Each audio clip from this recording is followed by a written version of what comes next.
In regards to Jordan Addison, from the start of the Vikings Browns game to the conclusion of the Vikings Browns game, I was left in quite the conundrum. As in the first quarter, it was reported that Addison is not going to play. He's going to be benched in the first quarter. Coach's decision, where I was just pissed off. Like, what did you do now? You've gone the first 3 years in your career doing something stupid, from the speeding to the DUI, and now a benching in the first quarter while over in London. I was furious. And then as the game went on and after the game concluded, I was reminded, much like when Darisaw made his return after being hurt and finally being healthy enough to play. I forgot which game that was, but you got served a reminder of just how great of a player that he is.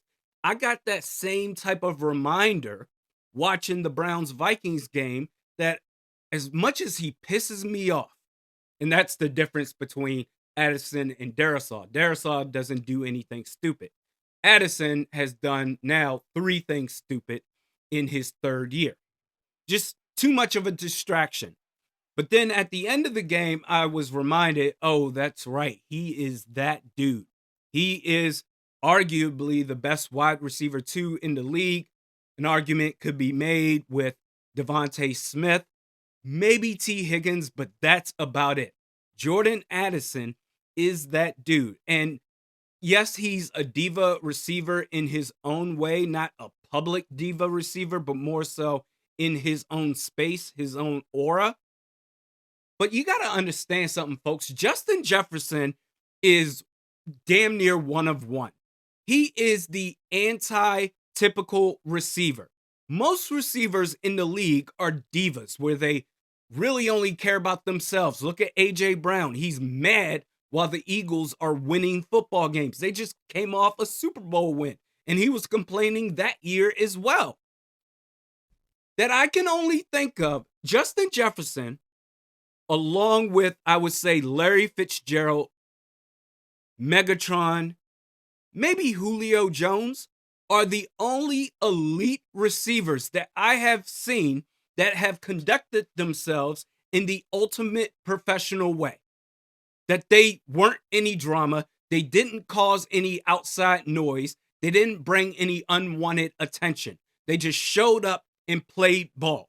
These other receivers, the other 99.9% of receivers out there, even the superstar ones, outside of those receivers I just named, they're all head cases. Historically speaking, these elite receivers are operating with loose screws. The question then becomes, how far are you willing to allow said player to stretch the boundaries? A great player, a difference maker, top of the league type of player, certainly has a longer extension of a threshold compared to your typical run of the mill player. And let's face it, with KOC calling these superhero plays all the time, seemingly all the time, you need stars that can make superhero plays consistently, especially in situations to bail KOC out of those superhero plays. Jordan Addison is one of those players. You can't simply replace that level of talent with a guy such as Lucky Jackson.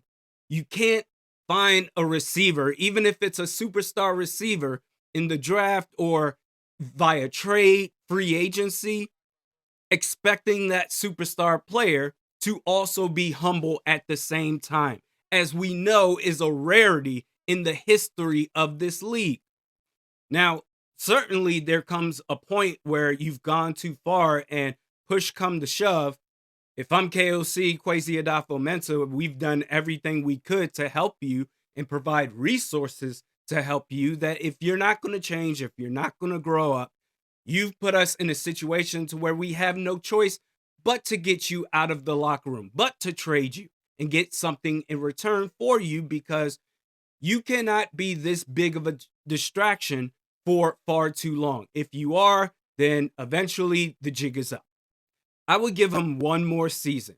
So that's really one more off season not to screw up. And all of next year, 2026, to also not screw up. Now, going into 2026, you got to exercise his 5th-year option. That way, if you do have to end up trading him, that means that you at least have team control, or the team that receives him would have team control for that 5th year to work out a long-term extension. That in itself becomes more valuable as a trade asset, not just the receiver, but the receiver with team control. And if he could have a clean offseason and following year of 2026 and doesn't cause a scene as far as being a distraction and sending out subtweets like Stephon Diggs did, if he doesn't do any of that, I would want to work on a contract extension. And I understand the idea on the surface of paying your top 2 receivers top dollar money for each of them is a bit off-putting. Why would you do that? You have 53 players on this roster. Why would you commit top dollar to your top 2 receivers? It doesn't make any sense. Look at the Cincinnati Bengals. Well, this isn't the Cincinnati Bengals. It's quite different. And we'll get to that. But first, new customers at Sleeper. This video is brought to you by Sleeper. Sign up for a 100% match up to $100 using the promo code Randy. If you play daily fantasy, this is the spot for you. Terms and conditions do apply. Check out Sleeper today.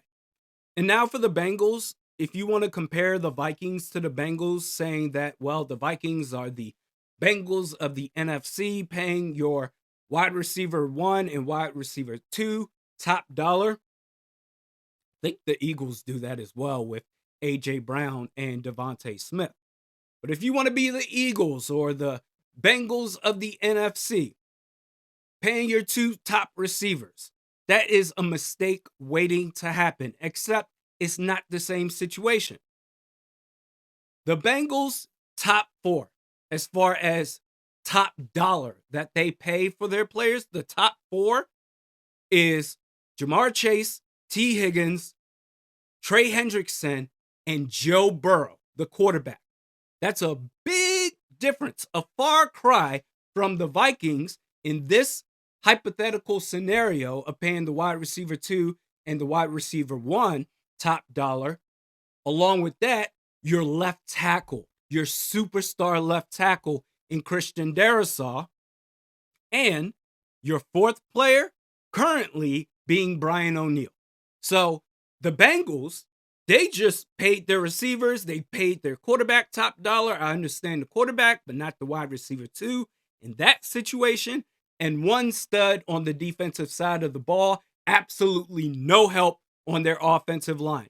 And I know the Vikings, they've been having their issues with the offensive line for years. But you have 2 stud offensive tackles, both being 2 of the best in the league. The improvements that they have made on the interior offensive line with Donovan Jackson, who's been hurt, but when he's healthy and he returns, he's going to be great.